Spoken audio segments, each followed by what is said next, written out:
Oui, bonjour mes frères, bonjour mes sœurs. J'espère que vous avez passé un bon week-end. Je profite pour vous souhaiter un bon début de semaine. Moi, je me porte très bien. Vous avez encore votre frère Grégoire de Conseil. Pour ceux qui sont, comme je l'ai dit, toujours pour la première fois sur ma chaîne,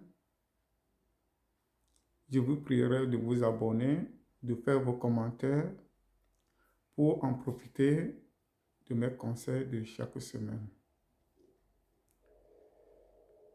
Aujourd'hui, je vous présente une vidéo sur l'actualité africaine. D'une part, de la décision de la CEDEAO contre le Mali et d'autre part sur la Guinée. Je vais dans un premier lieu aborder la question du Mali. Euh, on s'étonne de la décision de l'ONU, en premier lieu, de la CEDEAO et de l'Union européenne. Eu égard à l'insécurité que sévit le pays, la CEDEAO ne fait qu'imposer leurs sanctions sans tenir compte des réalités du pays. Tout simplement fait satisfaire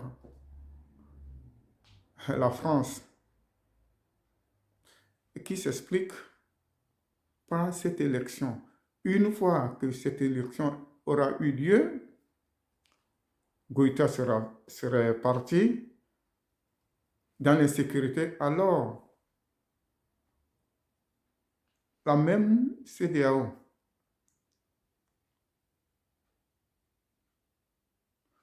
vont encore imposer certaines règles ou demander aux Maliens encore de coopérer avec la France, puisque Goïta est devenu un gêne, un problème pour la France. Alors, la seule solution, c'est de imposer certaines sanctions, même qui vont loin, à l'encontre des familles de ces gens-là. C'est une honte pour cette CEDEAO. Ma question est de savoir, cette CEDEAO, elle est fondée dans le but de favoriser les intérêts de la France ou bien de supporter ces mafieux chefs d'État? Ma question est de savoir quand Ouattara violait la Constitution pour se maintenir en Côte d'Ivoire.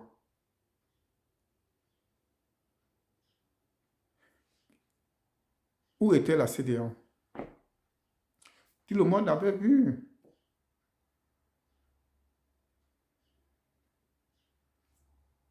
La Côte d'Ivoire, les opposants étaient chassés. Nous l'ignorons, son menton, Soro Guillaume, tous les opposants, même on assassinait les gens. Où était la CEDEAO? La CEDEAO a pu régler ce problème du troisième mandat? Quelles sont les règles ou bien les sanctions qu'il a pu donner à Ouattara? Cette même CEDEAO qui avait condamné Ouattara ou bien demandé à Ouattara que Soro soit revenu en Côte d'Ivoire. Il a dit miette. aujourd'hui, c'est eux qui sont devant. Ils s'en foutent de qui? C'est mafieux. Ça dit, cela fait la honte pour l'Afrique. Des fois, on dit l'ONU. Des fois, on dit l'Europe. Il faudrait que les Africains, quand même, ces chefs mafieux, au moins, aient une autre vision. Nul ne s'étonne de la mort de Kadhafi. C'est cette même ONU à la tête avec Sarkozy. Ils ont tué un président. Est-ce que dans la charte là, est-ce qu'il y a cette possibilité de tuer un président sans être jugé? Jusqu'à présent, on ne fait que piller seulement le Mali et la Libye, le pétrole. On s'en fout des citoyens. Le Mali appartient aux Maliens. C'est aux Maliens de décider de leur sort. Quand la CEDEAO se met à infliger certaines sanctions, je le comprends mal. Et regardez l'Europe. Quand l'Europe voulait imposer certaines sanctions aux Polonais, mais ils ont dit niet. Pourquoi? Pourquoi ce geste? Tout cela, tout le monde peut comprendre. Tout cela, c'est que Goïta puisse sortir. Il a imposé un autre chef et pouvoir le liquider, le tuer, et la France et puis encore le continent, ou bien le Mali. La CEDEAO n'est même pas là pour défendre les intérêts des Africains, ce qui fait une grande honte.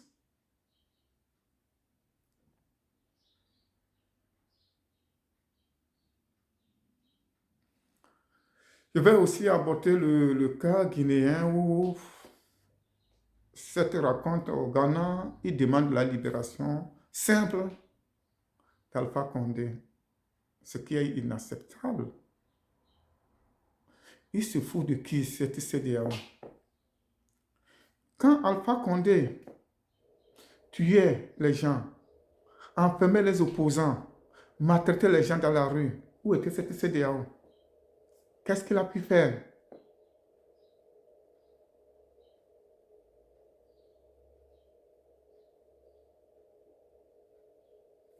Voyez-vous, ça devient de n'importe quoi. Le problème qui se pose, Alpha, Alassane Ouattara a peur. Et c'est lui qui est à la base de tout cela. Il faudrait qu'on fasse sortir Alpha Condé, tout cela. Et après tout, ils vont faire un coup d'État. Quand Alpha Condé tuait les gens, c'est le même cas que Ouattara. C'est deux. À ce temps, il n'y avait pas la CEDEAO quand ces deux violaient la Constitution. Et ce ne sont que ces deux. Regardez l'Afrique de l'Ouest.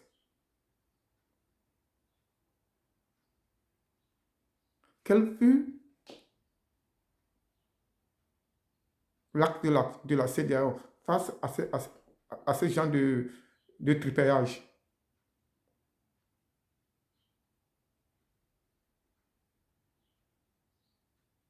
Mais pour en finir, j'exhorte la Guinée et le Mali.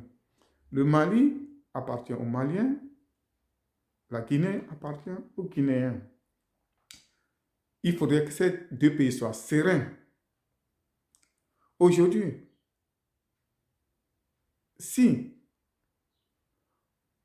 on force ou bien on se laisse, on organise des élections, c'est le chaos. Ils savent bien sûr pourquoi ils exigent cette élection. Tout est simplement le départ de Goïta qui est devenu un obstacle du pillage de l'Afrique ou bien du Mali. Le peuple demandent qu'il y a les sécurités qui veulent prolonger l'élection. Je ne vois pas pourquoi d'autres, ayant vu qu'il y a les sécurités, néanmoins forcent qu'il y ait cette élection.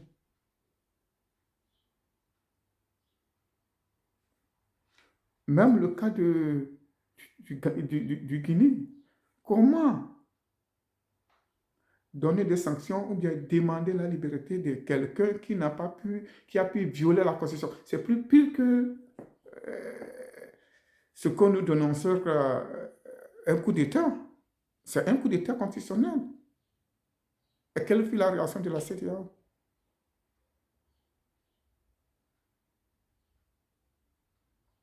Mes frères et sœurs, regardez, regardez devant, les yeux ouverts. Ne vous laissez pas intimider. Soyons sereins. Unissons-nous derrière eux pour que l'Afrique ait sa liberté et sa démocratie. Je vous remercie.